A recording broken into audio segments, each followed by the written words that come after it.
Thank you, Robin. I really enjoy being back. This came unexpectedly.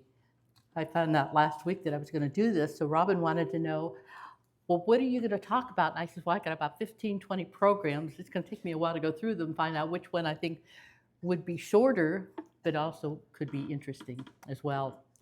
And going back to what she said about my future father-in-law, after my husband dropped me off, he went back to his dad and said, you know, Dad, that was my date, not yours. So we have a lot of interesting tales to tell. I'm interested in etiquette because I think it's important. There's a lot of similarities between etiquette today and what it was in the mid 1860s. Some of it is really dumb, but some of it is really important. So I'm going to kind of briefly go through this. During this time, it was important, especially for women and for men too, because there was the social interactions, public behavior, chaperoning. I mean, the gamut goes from letter writing, note writing. Like now, how many people write a note of thanks? Oh, I'm impressed because there's not that many. We have texting, the internet, we have telephones, we have everything, but not a lot of people aren't writing notes anymore. That was very important during the Civil War. Women's posture, they had to sit very straight, keep your feet flat on the floor. Ladies, don't cross your legs and don't cross your ankles. Remember, men are not supposed to see your ankles. That does something to them when they see your ankles. We don't want to embarrass them. And a lady, or a gentleman always introduces a lady, never the other way around. It took me a long time to figure out how that process was, but I finally did. Had to read Emily Post to find that out too. Unmarried women under the age of 30 are never to be alone in the company of a man. They always have to be chaperoned, unless the man is a family relative. And a lady never calls upon a gentleman alone. In addition to sitting, do not sit with their legs crossed and their ankles crossed and the feet being flat on the floor. So you can imagine how that must look. Oh, and they're not supposed to lean back in their chair. You know how some people just lean back and stretch. Oh, no, no. A lady's posture must always be erect. Now, there's several reasons for this. Does anyone want to wager a guess as to why it's so difficult? Oh, very good. Corset was a big thing, and I know because I used to dress. In fact, I would have dressed tonight, but it's not exactly a wardrobe malfunction. It's more like a body malfunction. I think my clothes shrank in the closet, but that's not true. So I can't, plus my corset laced up in the back, and my husband had to take special lessons how to do that. One time a friend of mine did it for me, and I must have looked like a sausage from the back. And really, if you have more fat, it's better because it's hard to maneuver muscles around. Now, if a lady is sitting, she has to keep her hands either sewing, knitting, or folded in her lap. Now, that's hard to do. And I'm always gesturing. I can't tell you how many times I've knocked a beverage over because my hands are always moving. A lady never raises her voice in a conversation. And don't speak quickly, don't gesture, don't shrug your shoulders, don't roll your eyes. I'm a good eye roller. And don't make exclamations such as, good gracious, or mercy. Oh, and you're not supposed to laugh in a conversation. Well, that's no fun. Okay, don't use or listen to suggestive language. And if someone is using this suggestive language or conversation, then the lady has to remove herself from this person's company and avoid him in the future. Also, when you're walking in public, don't do it quickly. Don't run. Don't swing your arms. You know, just don't go like that. Power walking, no, that won't work. You have to walk smoothly and carry your arms gracefully. Don't sing, whistle, laugh, or speak in a loud voice while walking, or call to someone on the other side of the street. Okay, you go ahead, Brianna, and change a couple of the slides. Some that were up on the was etiquette books. This is greetings. And then we'll just leave this with conversation for a moment. Okay, when you're out in public, don't smooth your hair, don't arrange your curls, because technically your hair is always going to be done up properly. I've seen so many reenactments where a woman with long hair just lets it hang down. Oh my goodness, that's bad. Wear a hairnet or a snood. And also, when you're out in public, don't decide then that's when you're going to put your gloves on, or adjust your dress in public. Those are all personal hygiene things that are done at home, not out on the street. We used to be told growing up, don't be combing your hair out in public. Then we're teenagers. Don't put on your lipstick or your makeup. Those, those are all personal things. And whether you're on the street, at a dinner gathering, or attending a ball, be careful how you look. And that's what these women had to do. Also, if you're standing in the street conversing with a gentleman, that's kind of a no-no.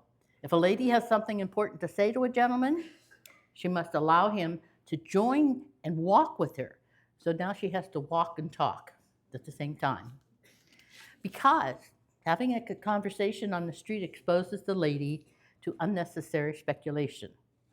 Oh, and she doesn't ride her horse astride. Y'all know what that would be, side saddle. Don't ride alone.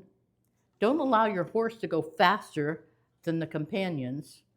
And don't place wagers on whose horse is fastest. Don't race. Don't take jumps unless you're fox hunting. And don't allow your riding habit to become mud splattered. Well, how are you going to avoid that? Or don't let your hair become disheveled. And if you're traveling alone and there's a stranger, you're supposed to avoid if it's a man. If a gentleman in the coach or the carriage sits near you and attempts to start a conversation, which I'm sure many of them will, the lady must lower her veil and turn away, looking out the window, or start reading. Probably. So enough of that right now. Now we're going to go into ballroom etiquette so you can advance a little more. These, I don't know if you can read that, but that's all right. Okay. Now the head of the ballroom would be in this position right up here, and the rear of the ballroom is by the entrance. Married ladies are chaperoned or escorted by their husbands. Unmarried ladies by their mother or a chaperone. Now, what's that going to do to a lady going to a ball hoping to get a dance, and mom is escorting her? But the gentleman escorts her to a seat and takes the first dance before engaging another. The ladies wear white or yellow leather gloves while dancing, but they're removed when eating, and this is very important. I've also seen this at reenactments. They'll go to a dinner and they're wearing their gloves, and you think, really? You can wear your gloves while you're eating? Just think what your gloves are going to look like when by the time you're done. Gentlemen are to wear white cotton gloves when they're dancing. Now, why would you think that? Why would the gentleman, though the ladies are obviously wearing gloves, but why would the gentlemen have to wear gloves, and why would they be cotton? What was that? Yeah, their hands would be sweating, or maybe their hands are dirty. The cotton gloves can be washed very easily. Plus, now I'm being facetious when I say this, if his hands are sweaty and her hands are sweaty and they're trying to do a dance, they could slip right off of each other. Gentlemen are introduced to ladies, not the other way around. Gentlemen are to see that a lady is not standing around waiting for a dance partner if she wants to dance. How many of you remember being in high school, guys on one side, the women on the other, and they're waiting around for a dance? Guys don't want to ask anybody. Oh, it was a mess. But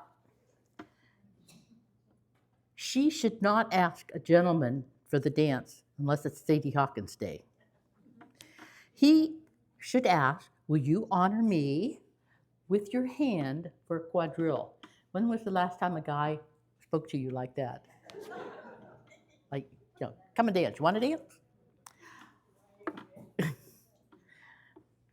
Okay, a lady may decline to dance due to fatigue, too tired, or fear of fatigue. My mother, bless her heart, every time I asked her to go somewhere, and it would be 2 weeks away, I might be fatigued, or I might not feel well that day. How do you know so far ahead that you're not going to feel well? Well, this is pretty close to it. And she can refuse to dance if he's not properly dressed, like if he's wearing his spurs or boots. And the swords, they stay outside. Don't take your sword with you. I went to once again to a ball, and the woman was not dressed according to 1860s dress code. She didn't have the big hoop skirt, but she was wearing an outfit that was more like 1880s, where they look like they're swaddled in their clothes. It was a beautiful brocade, white brocade, with a bustle in the back and a train that trailed out behind her. That is not appropriate for a ball. Well, needless to say, by the end of the ball, the train was torn, the gown was torn, and I'm sure she was brokenhearted because it had to be a very expensive gown. So if you're considering going to a reenactment and going to a ball, research your costume before you go. Also, dedicated reenactors don't consider them costumes, it's period clothing. If the lady refuses to dance, don't ask ladies near her to dance. That's going to make her feel pretty bad. I mentioned no sabers, no guns. They can't be brought into there. Hats are removed. And don't enter the room immediately after smoking. So if there's a break and a man goes out to have a cigar and then comes into the ball, nobody's going to want to dance with him. If he has signed a lady's dance card, and I have a couple of them, but the interesting thing is they always ask their husband, quickly sign the whole page. I don't want to dance with anybody else but you. You're not allowed to do that. But if he signs a card, he should be on time and seek her out. Now that could be a little bit of a problem. There was a ball that we went to at the Millennium in St. Louis. It was called a crystal ball. Everyone was dressed in white, even the men. Now, how are you going to pick out a woman? You can't say, oh, she's got the black dress, the blue dress. They're all in white. A lady never crosses a ballroom alone. Just isn't proper. She should always have somebody escort her. And of course, a lady should never smoke within sight of the public. That's for the reenactors. They shouldn't do that. Ladies do not need a purse in a ballroom, because why? What are you going to put in a purse? How can you dance with a purse? I've seen people not in a Civil War ball, but at a dance floor when they carry their purse with them. Okay, do not run, do not glide. Now, granted, when you've got a big gown on, it looks like you're gliding because you don't really see the feet. You're just gliding along.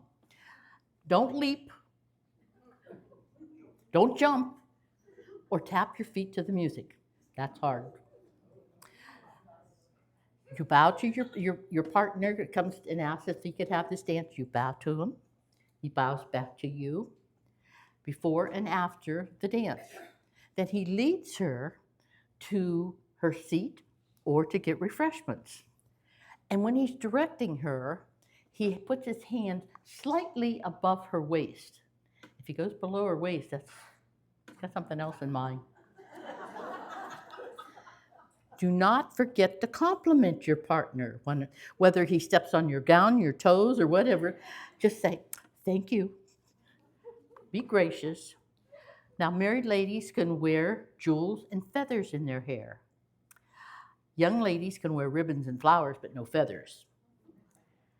And also, do not wear high heels or raised heels. If you're dancing, especially at a ball, and I've never really seen at any of these Civil War era balls where women are wearing high heels. They just didn't wear that. They wore something would be slippers. At this crystal ball, we had to wear shoes that would have been more like gymnastic type of shoes, the dancing shoes. Okay, mitts are not acceptable.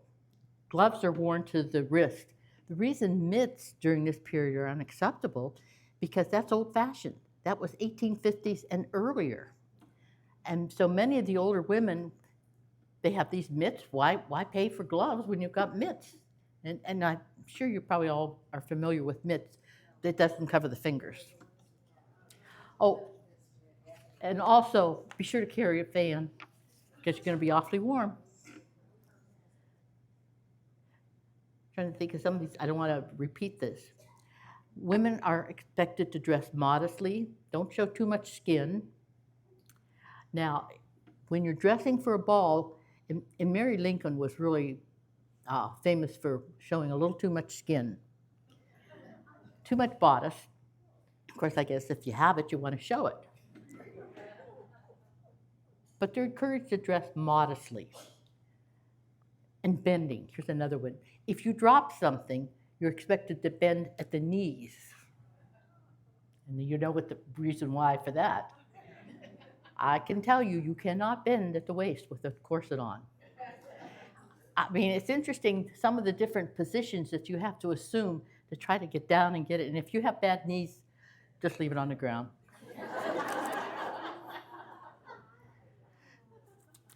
And we'll go into, let's go into the dining. Let's go to the next slide, Brianna. Okay. Yeah, I can't read that one either. These are utensils. I used to put on Civil War dinners. Twice a year. Once would be Southern cooking, the other one Northern cooking. I brought out everything I had in my house. It's a good thing I had a dishwasher. But it was all authentic, and there were like 12 to 14 courses. And these were some things you never heard of. I mean, there was pickle forks, olive forks, there was all kinds of instruments. I tried to use them all. Okay, napkins. A lady is supposed to spread the napkin on her lap and never use it to wipe her brow or blow her nose. Don't blow your nose in your napkin. I've seen people today who blow their nose in a cloth napkin. I would just throw it away. There are specific rules for eating, just like for everything else. She should never use a knife to eat peas. Now, can you imagine how difficult that is to scoop these peas on this knife and you go to put it in your mouth, they all fall down on the table or your lap. It was acceptable for a lady to decline a gentleman's offer of wine, but it was not rude to accept with a polite inclination of the head. The thing is, if you were offered wine and you didn't want it, but you didn't want to be rude, you would just put the glass to your lip as though you were going to taste it and then put it back down. Or you could take a very small sip. They went on, especially at dinners, don't wear too much jewelry. And I'm going to mention something in social and dining. Chaperoning unmarried ladies under 30 should not be in the company of an unrelated man without a chaperone. I mentioned about talking too loudly. Oh, another one here is break bread into small pieces. This is interesting. Do not bite it directly from the loaf. Now you have a vision of a loaf of bread and you're biting. And don't talk with your mouth full. Oh, that's a bad one because so many of us do that. It's not bad if you're just taking a little bit, but if you're talking, the food flies out. Avoid playing with your utensils or drawing on the tablecloth. Okay. Eat at a moderate pace, like don't wolf your food down. Never criticize the food. A lady should not ask for second helpings or eat everything on her plate because that you want to appear that you're delicate, that you're not gluttonous. Now, I don't have a whole lot of time to go through some of these dining etiquettes. Invitations to a family dinner, they obviously are issued by a paper invitation.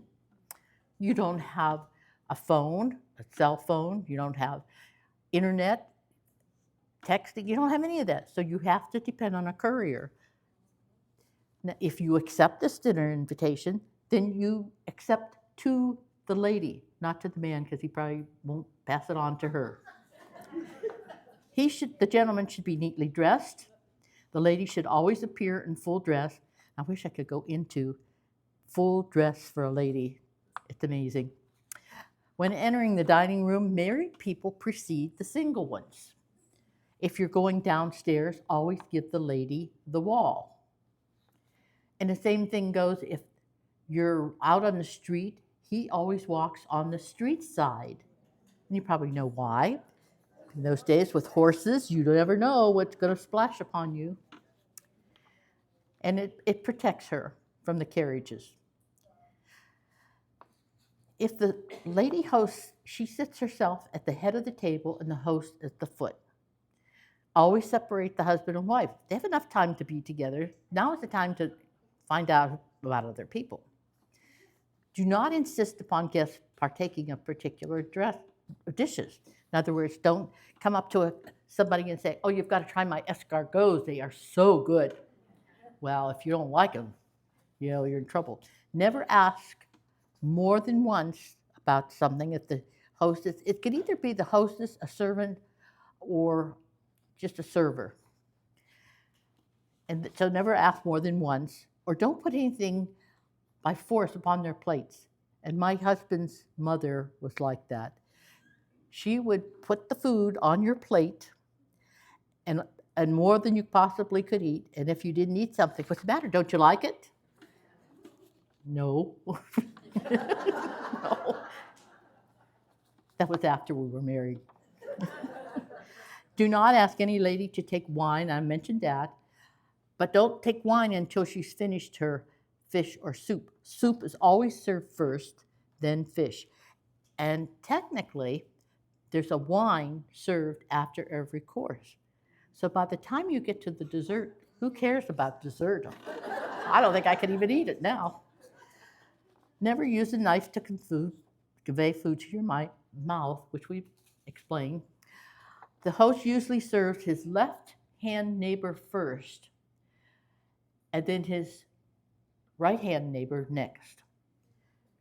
Here's one that I'm advocating all the time, maybe because I feel like I'm hungry all the time.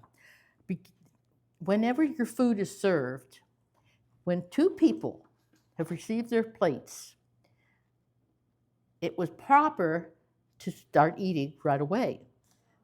Because if you have to wait for maybe 2 more, 4 more, 6 more people, your food's cold by the time they get their food. And the hostess went to great lengths to make sure your food was hot. Okay, so now you get your food, you get your soup, but don't suck it and don't blow on it. Some people can blow so hard they blow their soup right off onto the table. Oh, and don't pick your teeth at the table except in an emergency. What would be an emergency? A fishbowl? I don't know. Ladies should never dine with their gloves on, we mentioned, unless their hands are not fit to be seen. A servant is given a white damask napkin or gloves where the thumb is enveloped to avoid contact with the plate. I've seen that in very fine restaurants where they always serve the plate holding it with a damask napkin. But how many times have you had somebody serve a plate of food and you see his thumbprint on the plate? Just don't look. A servant is given a white damask napkin, okay? But then when sending your plate back for any reason, hold your silverware in your hand or on your bread to avoid soiling the cloth. Well, I have never seen that. So you're going to place your slice of bread, well, maybe you're eating the loaf, I don't know. But put your slice of bread on the table and then put your used utensil on that so that you don't soil the tablecloth. That I've never seen. Finger glasses. They're used, they come on with the dessert. You fill it with warm water, and I went so far as using this type of thing too. Wet a corner of your napkin and wipe your mouth, then rinse your fingers. And then I'll finish up with this one thing. You could go on ahead, Brianna. Now that's an elaborate table set. And you can imagine if you are the first one or two or three that get served, by the time the rest of them get their food, you might as well forget it. Okay, can you change it. Can't quite see what that is. Yeah, that's right. Uh, yeah, they use those a lot. Table manners, that's so important. You can go ahead. And these are different table manners. It's hard to see. When I first showed this program, we were in a much smaller group where you could see this. And then the last one, yeah, it shows a comparison here. And do all but the last one. Don't show the last one because it's not really. Yeah. That gives you a reason to share the food with your dog.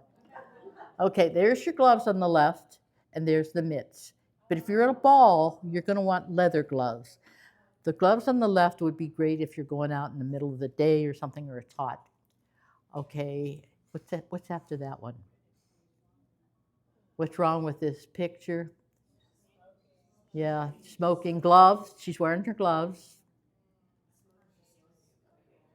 Now, if that, are you up to the last one yet? Oh, okay. Yeah, interesting women. Yeah. Yeah, that goes along with sex in the Civil War. The one last thing I wanted to say about this with table manners, it says, do not pick your nose at the table, and don't pick your neighbor's nose. Thank you so much.